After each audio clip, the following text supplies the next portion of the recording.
First ever factory outlet Mukunda jewelleries KBHP Somajiguda Suchitra Hanamkonda Kothapet Chandanagar Khammam. నమస్తే రమగారు. నమస్తే జయ. రమగారు, మనకి ఈ నెలలోనే ధనత్రయోదశి ఉంది. అసలు ధనత్రయోదశి ఎలా వచ్చింది, దీని యొక్క విశిష్టత ఏంటి? అన్ని త్రయోదశుల్లాగానే ధనత్రయోదశి కూడా నెల నెల 2 త్రయోదశులు వస్తాయి జయ. అవునవును. చాలా ప్రఖ్యాతంగా ప్రత్యేకమైంది, ముఖ్యమైనది అని మనం చెప్పుకునేది శని త్రయోదశి. అవును. ఈ ధనత్రయోదశి ఇటీవల కాలంలోనే మన జీవితాల్లో ప్రవేశించి, అంతకు ముందు కూడా ఉన్నది, మనమేం పెద్ద పట్టించుకోలేదు దాన్ని. మనకి ఇక్కడంతా నరక చతుర్దశి, దీపావళి, చతుర్దశి దీపావళి తర్వాత 1 ఫైన్ డే ప్రజలు తెలుసుకున్నారనమాట, మనం బంగారం కొనుక్కోవడానికి ఒక రోజుగా దీన్ని పెట్టుకోవచ్చు అని. వ్యాపారస్తుల బ్రెయిన్లో పుట్టింది. ఇవాళ బంగారం కొనుక్కుంటే మీకు బంగారం కొనుక్కోవడం ఎప్పుడు ఉంది, ఇవాళ కొత్తగా కొన్నామా బంగారం? మనం లేదు కదా రమగారు. కొన్ని వందల సంవత్సరాల నుంచి స్త్రీధనంగా బంగారమే ఇవ్వటం. అవును. ఒక అంటే తెలివిగల వాళ్ళందరూ బంగారం రూపంలోనే ఆస్తిని, ధనాన్ని దాచుకోవటం. ఏదో ఆడపిల్లలకు పెట్టాలని, అల్లుడికి పెట్టాలని, ఏదైనా ముఖ్యమైన ఫంక్షన్ జరిగితే ఓ బంగారం కానుక, ఖరీదైన లోహం కాబట్టి బంగారం ఎప్పటి నుంచో ఉన్నది. ప్రత్యేకమైన దినాల్లో కొనుక్కుంటే అది ఇబ్బడి ముబ్బడిగా అవుతుందన్న ఒక నమ్మకాన్ని మనకి రకరకాల మాధ్యమాల ద్వారా తెలియజేసి మన్ని జనం అందరినీ ఆ వైపుకి తిప్పారు. క్రమంగా ఏమైంది, వెసులుబాట్లు ఇచ్చారు. ఇంకా మీరు ఆ రోజే వచ్చి కొనుక్కోవాలని లేదండి, నెల ముందు కూడా మీరు బుక్ చేసుకోండి, మేము ఆ రోజు డెలివరీ మేమే మీ ఇంటికి తెచ్చిస్తాం, మీరు ఇవాళ డబ్బులు ఇచ్చేయండి, మేము తర్వాత తెచ్చిస్తాం. లేదా మీరు ఇవాళ బుక్ చేసుకోండి, ఆ రోజు ఊరికే వచ్చి అలా మొహం చూపించి మీ వస్తువు మీరు పట్టుకెళ్ళండి. త్రయోదశి నాడే ఇంట్లోకి కొత్త వస్తువు తేవాలి అనే ఒక్క పాయింట్ని త్రయోదశి నాడు కొత్తది పెట్టుకోవాలి, దాన్ని బంగారమే పెట్టుకోండి అనే పాయింట్గా టర్న్ చేయబడింది. జరిగింది. ఇట్లా మంచే ఇది. కాకేమి ఏదో ఒకటి బంగారం కొనుక్కోవడానికి ఖచ్చితమైన నియమం. మన శ్రావణ మాసంలో కొనుక్కోవాలని ఉండేది మన. అవును. ఏదో రకంగా మన ఇంట్లోకి బంగారం రావడానికి, మన డబ్బు సరైన ఏమనాలి మదుపు సరైన చోట పెట్టడానికి అదొక మార్గం అయితే, ఇది ఇంకొక మార్గం. ఏదైనా సరే ధనత్రయోదశి ఒక 10-15 సంవత్సరాలుగా బాగా ప్రాచుర్యంలో చాప కింద నీరులాగా మన జీవితాల్లోకి ప్రవేశించి, ఇప్పుడు ధనత్రయోదశికి పూజ అయిపోతే కుదరదనే ఇన్ఫ్లుయెన్సర్స్ అక్కయ్యలు ఎంతమందో వచ్చారు. త్రయోదశి నాడు మనకి పూజా విధానం ఏనాడు లేదు.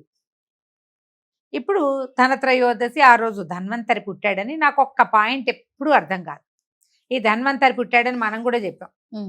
అమావాస్య నాడు త్రయోదశి, చతుర్దశి, అమావాస్య నాడు లక్ష్మీదేవి పాలకడల్లో నుంచి బయటకు వస్తే, ఆమె తర్వాత పుట్టిన ధన్వంతరి త్రయోదశి నాడే ఎలా వచ్చాడు? అవును రమగారు. పాయింటేనా? ఒకవేళ త్రయోదశి నాడే ధన్వంతరి వచ్చుంటే వారికంటే ముందే లక్ష్మీదేవి వచ్చి ఉండాలి కదా. పాలకడల్లో నుంచి చివరగా వచ్చిన వాడు ధన్వంతరి. అంటే దీని లెక్క ఏమిటి?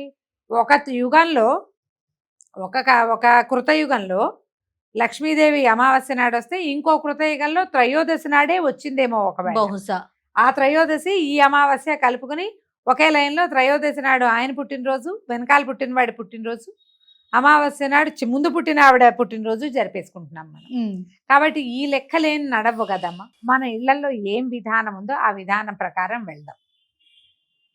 ఈ తిథులు ఇవన్నీ కూడా ఏంటంటే పురాణాల ప్రకారం ఒక్కొక్క పురాణంలో ఒక్కొక్క రకంగా చెప్పబడి ఫాలో అవుతూ ఉంటాం.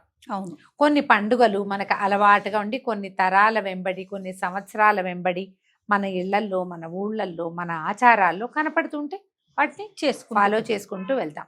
త్రయోదశి నాడు ఇప్పుడు మనకి ఇప్పుడు తెలిసిందైతే ఏదైనా కొత్త వస్తువు తెచ్చుకోవటం. అది ఏదైనా, మీరు స్టీల్ చెంచా తెచ్చుకున్నా ఓకే, కొత్తది అంతే, ఏదో ఒకటి. త్రయోదశి నాడు, ఈ ధనత్రయోదశి నాడు ఉప్పు లక్ష్మీదేవితో సమానం. ఆవిడ సముద్రం నుంచి వచ్చారు కదా, అంచేత ఉప్పు కూడా సముద్రంలోనే పుట్టిందని. ఇదేమిటో పాయింట్, ఇది కూడా వింత పాయింటే. ఆవిడ పుట్టింది ఎక్కడ? పాల సముద్రంలో. పాల సముద్రంలో ఉప్పు ఎలాగుంటుంది? పాల సముద్రంలో ఉప్పు ఉంటే పాలు విరగవు? విరుగుతాయి. పాలకు అసలు సముద్రం ఉందో లేదో మనం చూడలేదు కదా. ఇలా రకరకాల గాథలు, వీటితోటి ఏదో ఒకటి చెప్పుకుంటూ ఉంటాం. త్రయోదశి నాడు కూడా మనం పూజ చేసుకోవచ్చు. ఆరోగ్యాన్ని కోరుకుంటూ ధన్వంతరిని తలుచుకుని పూజ చేసుకోవటమే, అంతకంటే ఏం చేయలేం. ఆయన మంత్రాలు కొంతమందికి వచ్చు, మంత్రాలు ఎవరో గురుగారు ఇచ్చారు. ఒకసారి నాకు తెలీదు అని నేను చెప్పానా, ఏదో దేవాలయానికి వెళ్తే సాయిబాబా గుడికి కాదు, సాయిబాబా గుడి అనకూడదు, మన GTS కాలనీ మీ ఇంటి నుంచి ఇటువైపు వచ్చే దారిలో ఒక క్లినిక్ ఉంది, ఒక దేవాలయం ఉంది కదా, కిందేమో ఆంజనేయ స్వామి శివాలయం మల్టీ ఉంది, టెంపుల్ మల్టీ టెంపుల్, ఉం. పైనేమో అమ్మవారు సాయిబాబా సాయిబాబా ఉన్నారు కదా. ఆ గుడికి వెళ్తే ఒక తల్లి కుమారుడు వాళ్ళిద్దరు నన్ను పలకరించాలి సారా ప్రేమతో. అమ్మ మీకు ధన్వంతరి మంత్రం తెలియదు అన్నారు కదా, మా గురుగారు ఇచ్చారు, మేము మీకు చెప్తామన్నారు. ఒక వాట్సాప్లో పంపించారు కూడా నాకు ధన్వంతరి మంత్రం.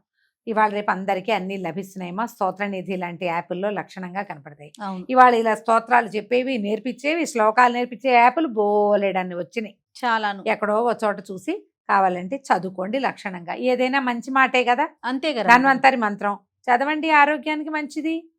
పూజ చేసుకోండి, ఆయనకో దండం పెట్టుకోండి, ఆయన పేరుతో దీపం, ధన్వంతరికి పాయసం చేసి నివేదన చేయండి, అంతే. ఇంకా అంతకంటే ధన్వంతరి కూడా విష్ణు స్వరూపంగానే చెప్తారు.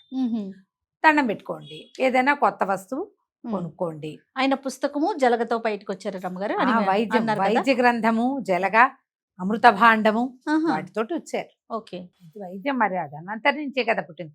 ధన్వంతరి అంటేనే దేవ వైద్యుడు. రోగాలకి కుదర్చడం అప్పటి నుంచే ఉన్నది, ఆయన నాటి నుంచి. అదే ధన్వంతరి మంత్రం అవి ఉన్నాయి కొన్ని. కొంతమందికి ఉపదేశం కూడా ఉంటుంది. మేము ఈ అవకాశాన్ని బట్టి చేసుకోండి. దీపావళి పండగ సెలబ్రేషన్స్ ధనత్రయోదశి నుంచే మొదలు పెడతారు. అవును మీ అవకాశం ఇప్పుడు బంగారం కొనుక్కోపోతే కుదరదన్న భావాల్లో ఏమీ ఉండకండి అమ్మా. బంగారమే అక్కర్లేదు, బంగారం కొనుక్కోవచ్చు, వెండి కొనుక్కోవచ్చు, ఏదైనా వస్తువు కొనుక్కోవచ్చు, ఇంట్లో ఉపయోగపడే హోమ్ అప్లయన్స్ కొనుక్కోవచ్చు, ఓ లీటర్ పాలు తెచ్చుకోవచ్చు, ఓ లీటర్ వెన్న తెచ్చుకోవచ్చు, నెయ్యి తెచ్చుకోవచ్చు, అన్నీ మంచివే.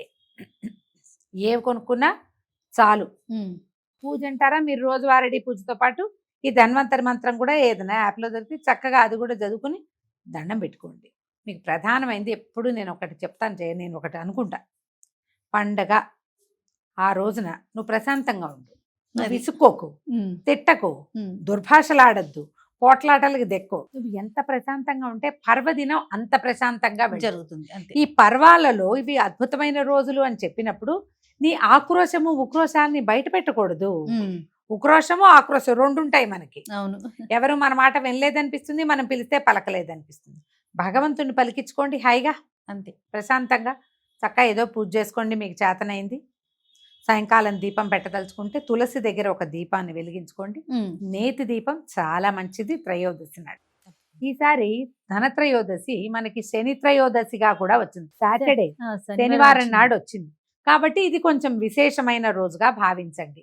శని త్రయోదశి సాధారణంగా శని త్రయోదశికి ఏం చెప్తారంటే తైల దీపము, తైలాభ్యంగనము అవి మంచివి. తిలలతో చేసినటువంటి, నువ్వులతో చేసినటువంటి ఏ లడ్డూలో స్వీట్లో ఎవరికైనా పంచి పెట్టడం, దానం చేయటం, దేవాలయ దర్శనము, శనికి తైలాభిషేకం. శనికంటే ఇక శనీశ్వరుడి దేవాలయాలు మనకు తక్కువ ఉన్నాయి కాబట్టి అవును మనం శివాలయంలోనే అభిషేకం చేయించుకోవచ్చు. శివాభిషేకం కూడా చాలా విశేషమైంది.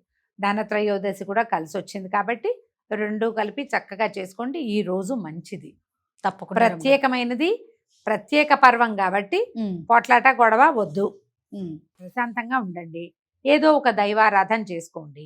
ఇప్పుడు మనం వెంకటేశ్వర స్వామి గురించి చదువుకున్నా కూడా మంచిదే స్వామికి.